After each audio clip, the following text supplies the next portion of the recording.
Buenas noches, mi nombre es Luis Gabriel Peñarando Lave. Yo voy a hablar sobre el tema del problema del plagio y los derechos de autor. Primero devolviéndonos como en el momento en el que se podría decir que todo esto empezó. El plagio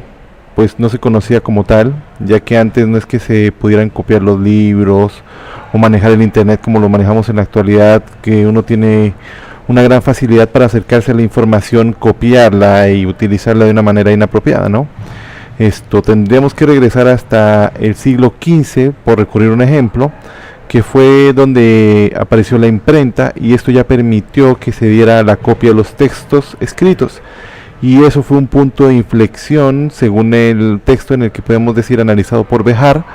Él muestra este punto de inflexión como un punto en el cual afectó el trato que se le podía dar a textos que ya estaban escritos por otras personas y otros autores,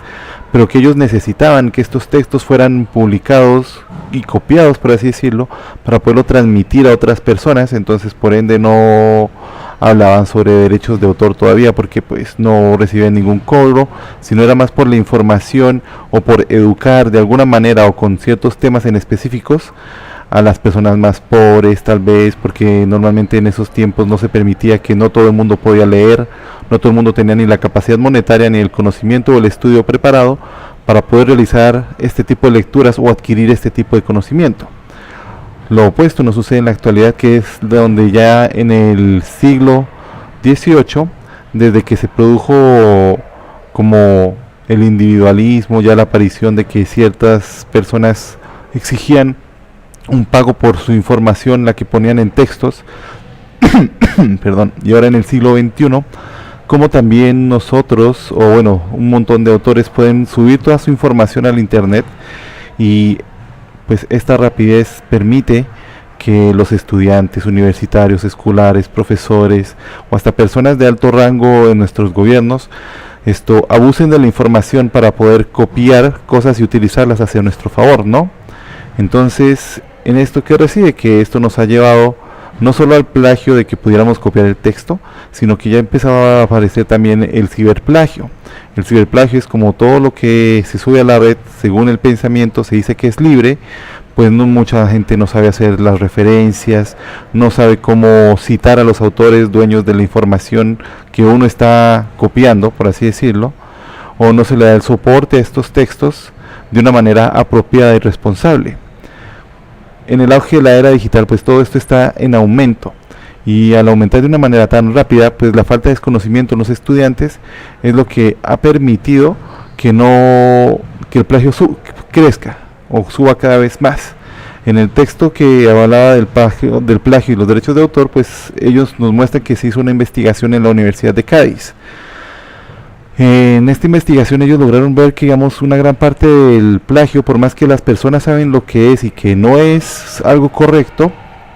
se ve el error de que todas las personas tienen ciertos desconocimiento al no saber cómo hacer referencias, al no saber cómo hacer trabajos, al no saber cómo mantener ciertas opiniones, pero que vienen de otra persona, de un externo. Entonces, no saberlo referenciar nos lleva a cometer plagio. Y por ende, pues la sencillez o la facilidad que nos dan las tecnologías en estos tiempos es el de copiar y pegar fácilmente, ya que pues la facilidad del internet a veces nos permite caer en errores que ni siquiera nosotros sabemos entender, y aún menos los más jóvenes. Ellos normalmente copian la información y creen que esto es algo normal y que no merecen ningún castigo o ningún tipo de llamado a atención por utilizar esta información tan libremente. Aquí es donde vamos que nuestra solución podría ser, es que hay que empezar desde las escuelas, desde el colegio y desde los grados como sexto para arriba, o desde octavo tal vez, cuando ya ellos tienen un mejor análisis de lectura y comprensión de ciertas labores, de ciertos trabajos a presentar, que ellos tienen que referenciar todo lo que utilizan, que tienen que nombrar al autor, que si dicen esta información viene de tal persona, para que así se vaya creando trabajos que no utilicen el plagio de una manera superficial, porque algo que se ve en las escuelas normalmente es que todos utilizan un plagio, pero nadie lo castiga porque se ve de una manera muy superficial.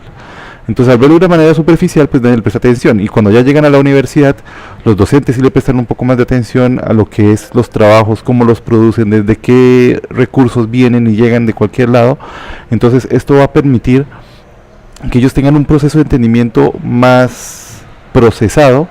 siguiendo ciertos pasos de cómo se hacen los establecimientos de un proyecto, de cómo se deberían seguir los pasos para referenciar a alguien, cuáles son las características de referencias, cuáles son las diferentes normas.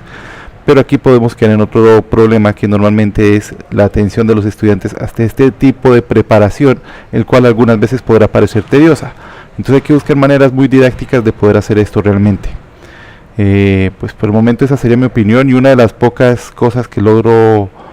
como concienciar, como comentar en este video, para que se pueda dar una solución. No todo tiene que empezar desde parámetros más pequeños, para con los más jóvenes, para que cuando lleguen a la universidad puedan actuar de una manera más responsable. Bueno, muchas gracias, hasta luego.